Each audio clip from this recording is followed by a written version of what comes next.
أعوذ بالله من الشيطان الرجيم بسم الله الرحمن الرحيم قل للذين كفروا إن ينتهوا يغفر لهم ما قد سلف وإن يعودوا فقد مضت سنة الأولين.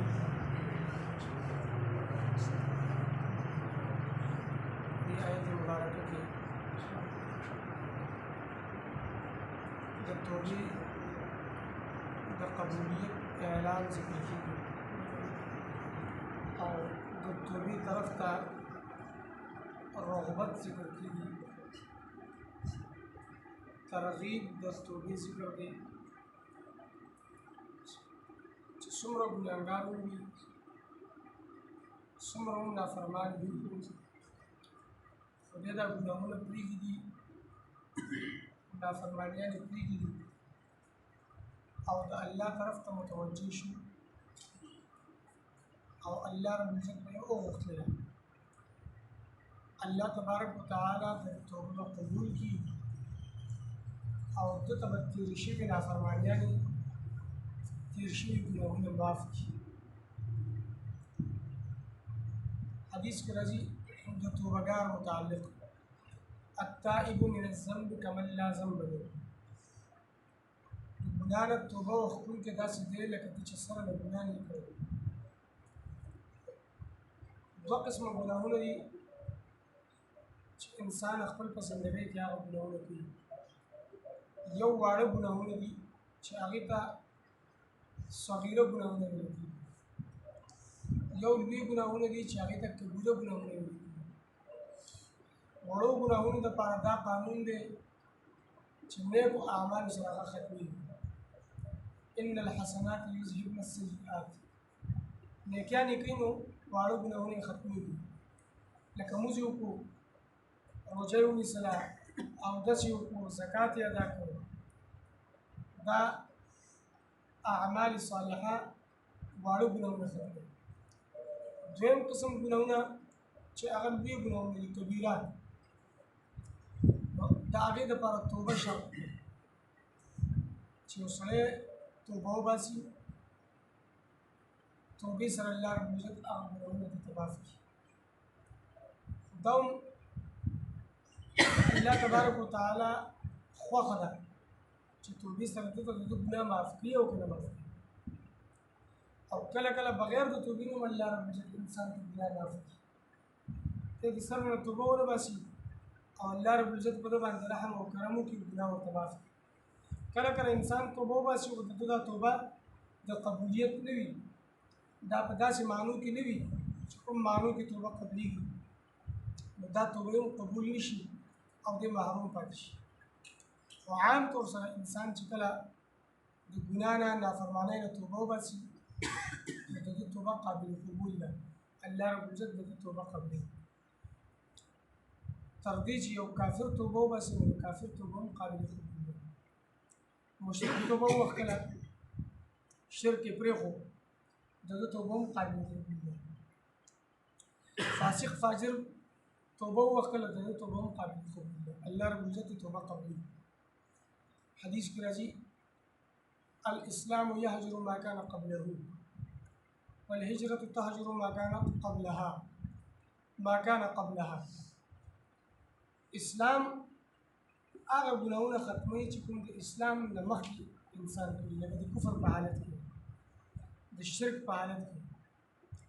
او هجرت هغه ګناهونه ختموي چې د هجرت نه مخکې کوم ګناهونه انسان کوي. اوس یو انسان دی د یو څو کاله زندګي په کفر کې تېره کړې، بیا یې اسلام قبول کړو، نو د ده کومه زندګي چې کفر کې تېره شوې ده د هغه زندګۍ ګناهونه ده ته معاف شي. د اسلام د قبلولو پوجا راوړي هغه ګناهونه ده ته الله معاف کړي. او که چېرته ده د کفر په حالت کې نیکیانې کړي دي، لکه ښه کارونه یې کړي دي، نو د هغې به الله رب العزت اجر او ثواب ورکړي. یو سړی مشرک دی، شرک کې زندګي تېره کړله او شرک نه توبه وکړله، نو څومره زندګي چې ده په شرک کې تېره کړې ده د هغه زندګۍ هغه شرک به الله درته معاف کړي. او مخکې له به دی د شرک نه ځان بچوي. یو سړی نافرمان دی څه ګناه یې وکړو خو دا انسان چې ګناه کوي نو د دې ګناه تعلق یا د الله سره وي یا د دې بنده سره وي. مثال په طور باندې یو سړی دی د یو ګناه وکړو خو د هغې تعلق الله سره دی د بل چا حق نه دی وړی خو د الله نافرماني وکړله نو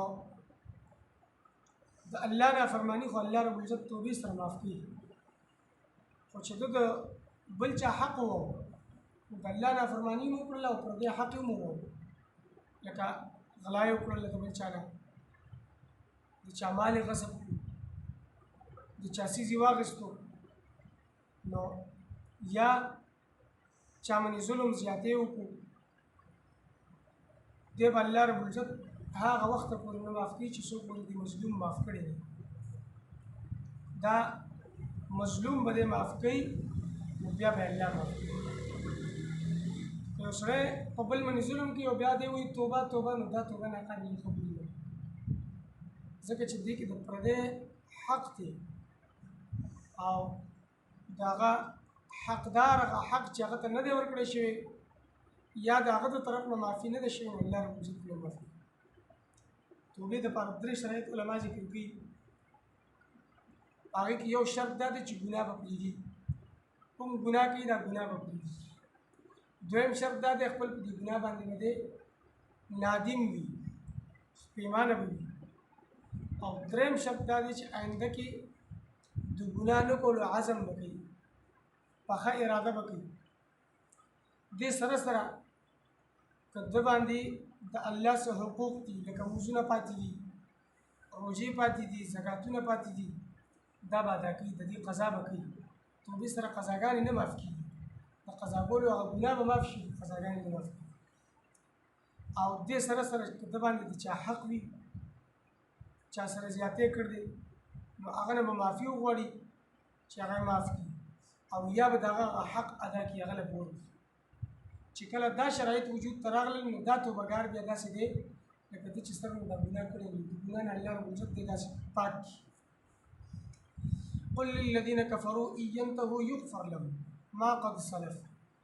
زما محبوب صلی الله علیه وسلم کافرو ته ووایه که چېرته دوی باز راغلل توبه یې ووښکله خپل کفر یې پرېښودو د الله تبارک وتعالی مخالفت او د الله د رسول مخالفت یې پرېښودو د الله حکم ته یې غاړه کېښودله د الله دین قبول کو او خپل کفر یې پرېښودو یغفر لهم ما قد سلف دو ته به الله رب العزت د دوه هغه تېر شوي ګناهونه معاف کړي.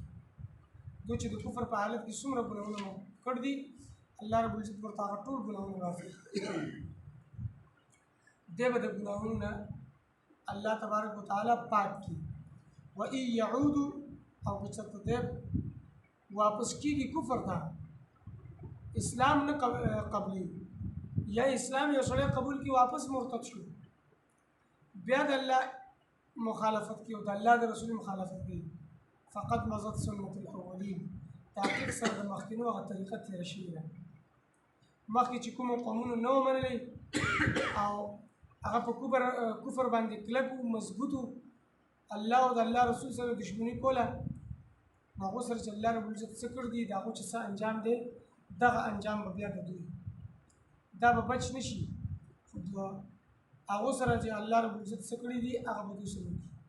څنګه سزاګانې عذابونه په هغو راغلي دي داسې سزاګانې او عذابونه په دوی به راشي دا به بچ پاتې نه شي او که توبه یې وکړله نو د عذاب او سزا نه به هم بچ شي تېر شوي ګناهونه به ورته هم معاف شي او زندگی د دنیا او د آخرت دا به د کامیابی شي.